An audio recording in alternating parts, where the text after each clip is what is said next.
Tuhan sertamu.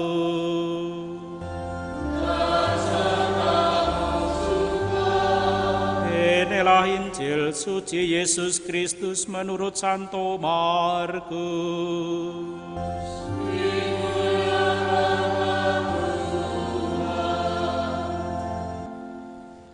Pada waktu itu banyak orang datang kepada Yohanes untuk mendengarkan pengajarannya.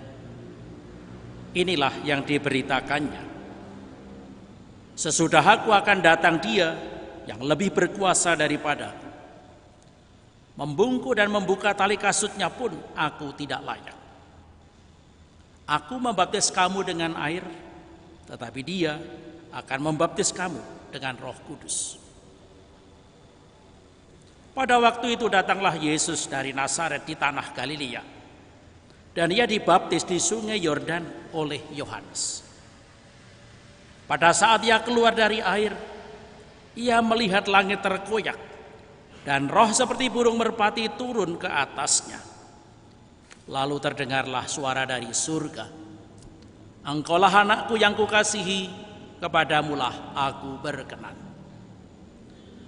Berbahagialah orang yang mendengarkan sabda Tuhan dan tekun melaksanakannya.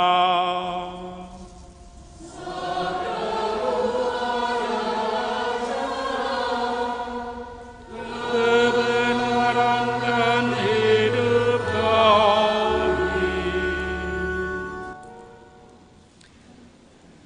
Saudara sekalian, sebagai bagian dari Gereja Katolik, kita mengenal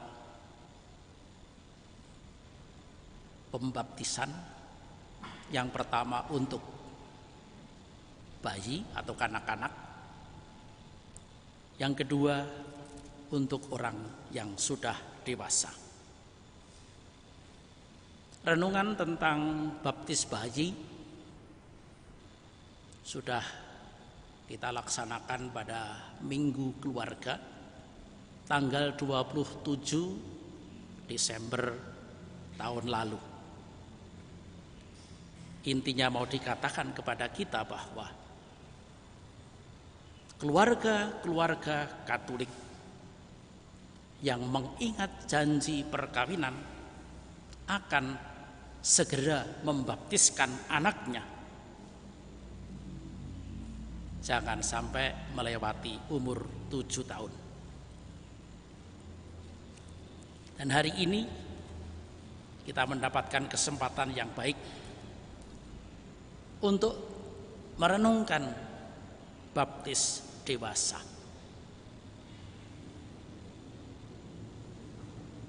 Mungkin ada di antara kita yang bertanya, mengapa Yesus tidak dibawa oleh Yosef dan Maria untuk baptis bayi?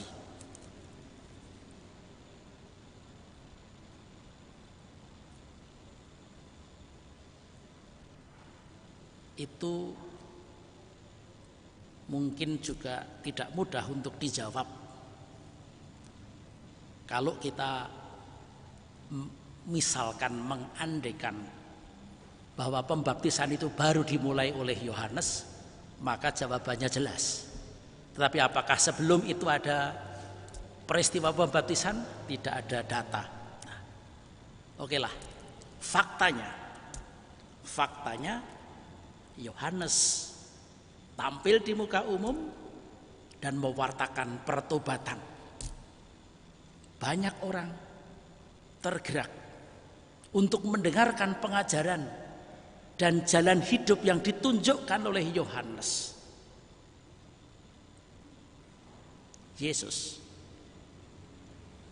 menjadi bagian dari orang banyak yang datang kepada Yohanes, dan dia pun dibaptis oleh Yohanes, sehingga Yohanes kemudian dikenal sebagai Yohanes Pembaptis.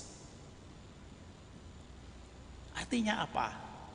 Yesus menerima rahmat baptisan itu pada waktu dia sudah dewasa.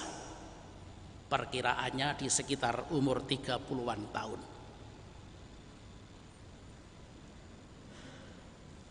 Nah,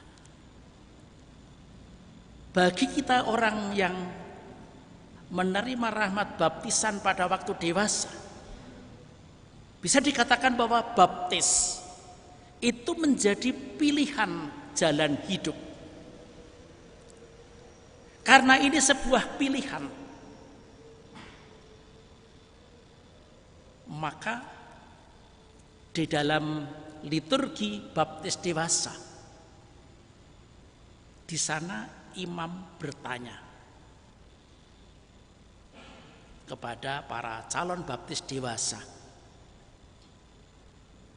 kamu ingin baptis itu apa yang kamu sudah percayai? Lalu dikatakan bahwa saya percaya kepada Yesus Kristus. Artinya apa?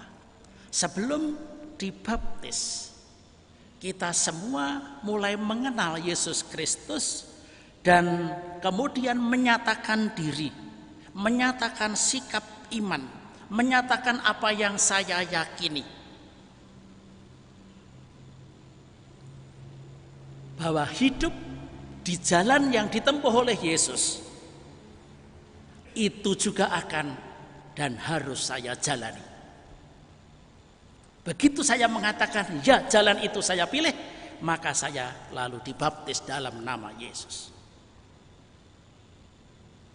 Kalau itu Yesus sendiri, misalkan orang bertanya mengapa Yesus ikut-ikut dibaptis oleh Yohanes? Karena tadi dikatakan di dalam teksnya, pada waktu itu banyak orang datang kepada Yohanes. Lalu ayat 9 dikatakan, pada waktu itu datanglah Yesus dari Nazaret di tanah Galilea, dan ia dibaptis di sungai Yordan oleh Yohanes. Yesus datang menjadi bagian dari banyak orang yang datang kepada Yohanes di sungai Yordan. Kalau kita ingin mengerti, baptisan Yohanes adalah baptisan tanda pertobatan. Demikian juga apa yang dilakukan oleh Yesus itu menjadi ungkapan atau pernyataan solidaritas Yesus dengan semua orang yang berdosa. Apa yang dilakukan oleh Yesus itu adalah sebuah bentuk seperasaan dengan orang-orang yang rindu akan hadirnya kerajaan Allah. Itu satu hal. Yang kedua, pembaptisan yang dilakukan oleh Yesus itu menjadi sebuah awal dari tugas perutusan yang dilakukan oleh Yesus, yaitu mewartakan kerajaan Allah. Namun sebelum Yesus mewartakan kerajaan Allah sudah datang, oleh para penginjil dikisahkan bahwa Yesus dibawa oleh Roh ke padang gurun. Itu artinya mungkin kita dapat mengerti, orang yang sudah dibaptis dibawa oleh Roh ke padang gurun. Bisa saja ini kita artikan bahwa saat di padang gurun ini, kendati secara resmi kita sudah menjadi bagian dari jalan menuju Allah, kita diuji, motivasi kita dimurnikan. Kita sepertinya ditanya ulang, betulkah bahwa kamu sungguh-sungguh ingin hidup selaras dengan kehendak Allah? Dan dalam kisah Yesus dapat menyelesaikan dan menghadapi ujian itu. Ujian yang dilaksanakan 40 hari 40 malam. Menurut cerita tanpa makan dan minum. Yang kedua,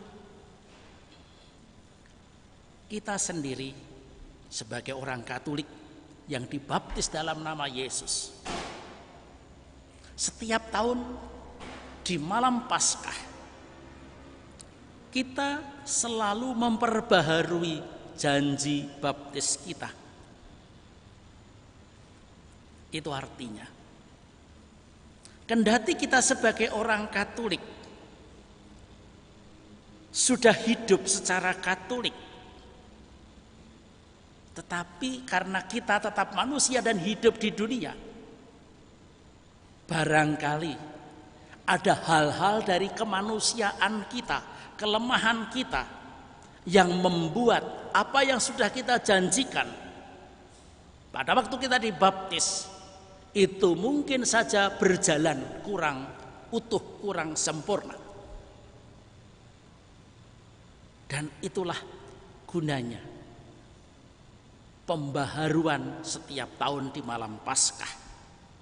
Kita diingatkan dan disadarkan kembali apa yang sudah kita janjikan menjadi pengikut Yesus Kristus. Seperti halnya, katakanlah, motivasi Yesus untuk mewartakan kerajaan Allah diuji di padang gurun. Demikianlah kita. Setiap tahun janji baptis itu perlu kita ulang kembali. Bukan sekedar mengulang, bukan sekedar membaharui, tetapi juga jiwa dan komitmen kita disegarkan, dibersihkan kembali.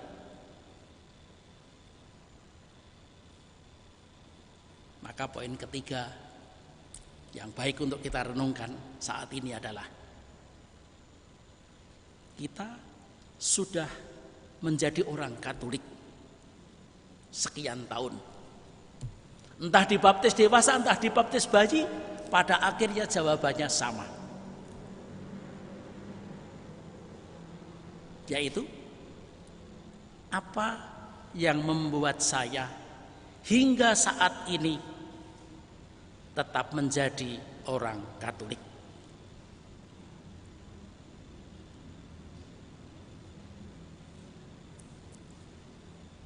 Kesusahan, perjuangan kita alami masing-masing.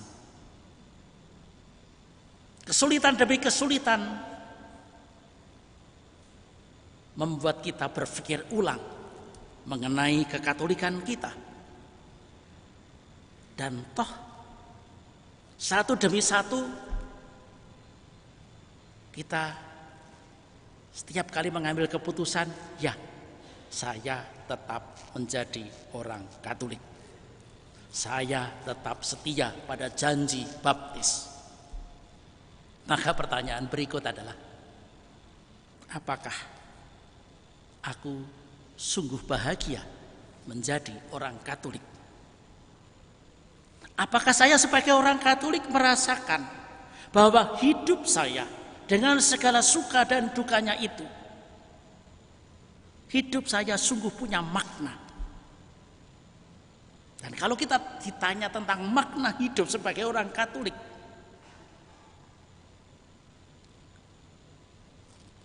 arahnya adalah, apakah saya sebagai orang Katolik merasa dikasihi oleh Tuhan?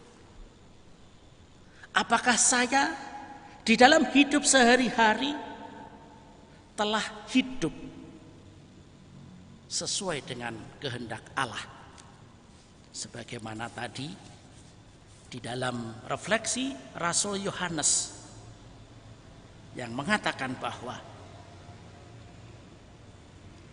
saudara-saudara terkasih, setiap orang yang percaya bahwa Yesus adalah Kristus, lahir dari Allah,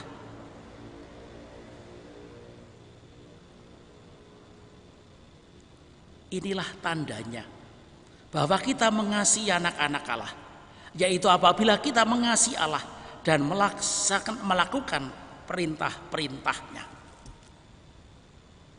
Apakah selama ini kita memang bahagia, hidup kita tanpa beban? Ataukah mungkin kita memandang kesulitan dan beban hidup adalah hal yang biasa? Itu tidak akan menyurutkan kita untuk maju sebagai orang Katolik. Itu justru memotivasi kita.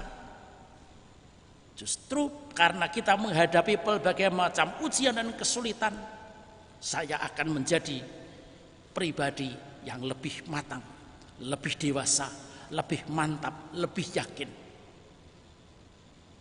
Inilah jalan pilihan hidupku, dan aku akan hidup dengan tekun, dengan setia, sehingga menjadi pribadi yang tahan uji.